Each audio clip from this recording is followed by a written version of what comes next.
मुजम्मिल और उमर से जुड़े कई आतंकी एंगल को भी अब जो एनआईए की टीम है वो जांचने में जुटी हुई है। इन्वेस्टिगेशन इस वक्त चल रही है।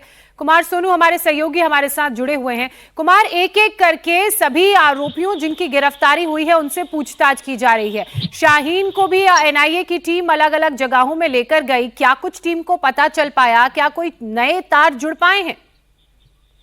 देखिए, मैं आपको बता दूं, एनआईए की टीम शाहीन सईद को सबसे पहले धौज गांव स्थित अल-फलाह यूनिवर्सिटी के अंदर बने मेडिकल कॉलेज के अंदर लेके गई। वहां उससे पूछताछ हुई। तमाम पूरा जो कमरा नंबर 22 है वो खंगाला गया जहां वो रहती थी। इसके बाद जो जांच एजेंसियां हैं वो शाहीन से सभी प्रकार की जानकारियां हासिल कर रही थी। दिन भर क्या करती थी, कौन उससे मिलने आता था, पूरा उसका शेड्यूल क्या था, कौन उसके रेगुलर संपर्क में था, ये उससे जानकारी ली गई। इसके बाद शाहीन के कैबिन और क्लासरूम की तलाशी ली गई। इसके साथ साथ एनआईए की टीम जो है शाहीन को मेडिकल वार्ड के क्लासरूम और उसके डॉक्टर कैबिन में लेकर गई, जहां मौजूद गतिविधियां और उसके संपर्कों की पहचान की गई, जो भी उसके रेगुलर टच में था।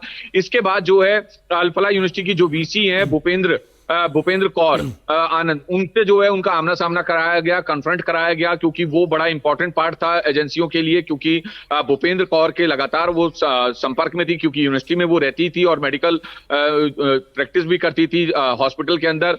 तो ये एक इंपॉर्टेंट पार्ट माना जा रहा है। इसके अलावा जो शाहीन है उसको जमालपुर गांव भी लेके गई, जहां पर शाहीन और जो मुजम्मिल है उसका निकाह हुआ था। तो उस निकाह में जो है एजेंसियां ये जानने की कोशिश कर रही थी कि कितने लोग शामिल हुए और कौन कौन लोग उसमें शामिल हुए। तो जांच एजेंसियों की रडार पर अब जो है वो 10-12 लोग सामने आए हैं। लगातार इन्हें उन जगहों पर लेकर जाया जा रहा है जहां से या तो सामान बरामद हुआ है, विस्फोटक या दूसरी चीजें, और जांच की जा रही है। शुक्रिया आपका तमाम जानकारी के लिए। आतंकी डॉक्टर के टेरर एंगल में शाहीन के पति मुजम्मिल को लेकर भी बड़ा खुलासा हुआ। मुजम्मिल के एक और ठिकाने का पर्दाफाश हुआ। मुजम्मिल ने फरीदाबाद के खोरी जमालपुर गांव में भी एक घर किराए पर लिया था। पूर्व सरपंच से मुजम्मिल ने यह घर कश्मीरी फलों के कारोबार के नाम पर किराए पर लिया। एनआईए जब मुजम्मिल को लेकर पहुंची तो खोरी जमालपुर गांव के पूर्व सरपंच ने मुजम्मिल की पहचान भी की। फरीदाबाद में मुजम्मिल ने 3 ठिकाने बनाए थे। अनामिका गौड़ ने एक ग्राउंड रिपोर्ट तैयार की है। आप पहले वो ग्राउंड रिपोर्ट देखिए। मेरे पीछे दिख रहा है ये घर आतंकी डॉक्टर मुजम्मिल का फरीदाबाद में वो तीसरा अड्डा था जिसे वो अपने नापाक मंसूबों के लिए इस्तेमाल कर रहा था। ये फरीदाबाद के खोरी जमालपुर गांव के पूर्व सरपंच का घर है जिसे मुजम्मिल ने किराए पे लिया था। अल-फलाह यूनिवर्सिटी के अलावा मुजम्मिल ने 3 और कमरे किराए पे लिए थे। पहला कमरा जहां पर मुजम्मिल ने विस्फोटक जो सामग्री है वो छुपाई थी।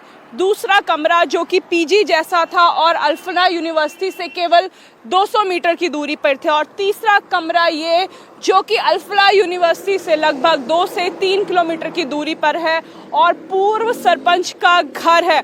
मुजम्मिल ने इस तरीके की प्लानिंग की किसी को उस पर शक न हो। खोरी जमालपुर के सबसे प्रसिद्ध व्यक्ति का घर उसने किराए पे लिया जो कि है यहाँ का पूर्व सरपंच जुम्मा खान। जुम्मा खान ने ये बताया, जांच एजेंसी को ये कंफर्म किया कि मुजम्मिल और शाहीन यहाँ आया करते थे। मुजम्मिल से उसकी मुलाकात अल-फलाह यूनिवर्सिटी के अस्पताल में हुई थी और मुजम्मिल ने कहा था कि वो कश्मीरी फलों का व्यापार करना चाहता और इसीलिए उसे एक ऐसा कमरा चाहिए जहाँ पे वो इस काम को आगे बढ़ा सके। इस कमरे में, इस घर पे देखिए एक ऑफिस है जो फिलहाल बंद है। ये रोड फेसिंग यानी मेन रोड पे ये घर था। एक ऐसी जगह पे घर जो सुनसान जगह पे ना हो, क्योंकि इससे पहले मुजम्मिल ने जहां विस्फोटक छुपाया वो खेतों के बीच का कमरा था। लेकिन ये जो घर है ये ऑन रोड घर है, यहाँ पे अक्सर हलचल होती है। मुजम्मिल यहाँ क्या करता था, मुजम्मिल ने यहाँ किस तरीके के दस्तावेज छुपाए हैं, ये सब जांच अब एनआईए की टीम कर रही है। फिलहाल इस पूरे घर को सील कर दिया गया है, बंद कर दिया गया है। और एनआईए की टीम जब मुजम्मिल को यहाँ लेके खोरी जमालपुर लेके आई तो यहाँ के पूर्व सरपंच ने ये कंफर्म किया कि मुजम्मिल ने ही उससे कमरा लिया था और डॉक्टर शाहीन के साथ वो अक्सर यहाँ आया जाया करता था। अभी में आगे बढ़ते हैं और अब बात बिहार की। बिहार में नई सरकार जबरदस्त एक्शन में नजर आ रही है। रोज अलग अलग शहरों में बुलडोजर की कार्रवाई को अंजाम दिया जा रहा है। अपराधियों पर पुलिस नकेल कस रही है। महिला सुरक्षा नीतीश सरकार की टॉप प्रायोरिटी है। और इस बीच बिहार सरकार के गृह मंत्री सम्राट चौधरी दिल्ली में गृह मंत्री अमित शाह से मिले। सम्राट चौधरी ने मुलाकात की तस्वीर सोशल मीडिया एक्स पर शेयर की। बिहार में ऐतिहासिक जीत के बाद अमित शाह के साथ सम्राट चौधरी की ये पहली औपचारिक मुलाकात है। दोनों के बीच कानून व्यवस्था को लेकर चर्चा हुई। बिहार पुलिस को मॉडर्न बनाने के एजेंडे पर बात हुई। साथ ही बिहार के विकास और केंद्र की योजनाओं को लेकर भी दोनों ने चर्चा की। बिहार में बड़े जनादेश के बाद इस बार बीजेपी के सम्राट चौधरी को गृह मंत्रालय की जिम्मेदारी दी गई है और बीजेपी किसी भी कीमत पर लॉ एंड ऑर्डर को बिहार में अपनी यूएसपी बनाने की तैयारी में लग गई है।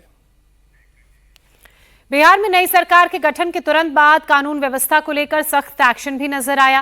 बिहार पुलिस ने 400 बड़े अपराधियों की सूची तैयार की है, जिनके खिलाफ कार्रवाई के लिए कोर्ट में एप्लीकेशन भी लगा दी गई है। अलग अलग जिलों से लैंड माफिया, शराब mafia, extortion gang, arms smuggler और राजनीतिक संरक्षण प्राप्त अपराधी इस लिस्ट में शामिल हैं। बिहार के डीजीपी का कहना है कि 400 नहीं बल्कि 1300 अपराधियों की लिस्ट तैयार है, जिनके खिलाफ कार्रवाई की जाएगी। बस इंतजार है सरकार की तरफ से हरी झंडी का।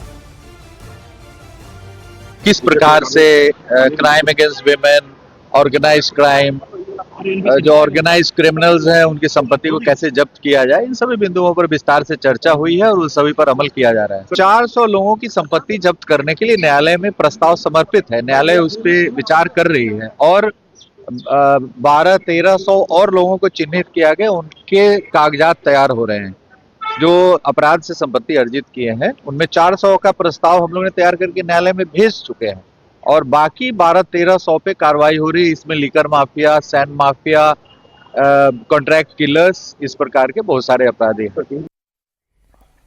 महिला सुरक्षा नीतीश सरकार की पहली प्राथमिकता है। इसे लेकर अब एक्शन भी शुरू हो गया है। बिहार के गृह मंत्री सम्राट चौधरी ने एंटी रोमियो स्क्वाड बनाई है और इन्हें सभी स्कूलों और कॉलेजेस के बाहर तैनात किया जाएगा। पटना में इसकी शुरुआत भी हो चुकी है।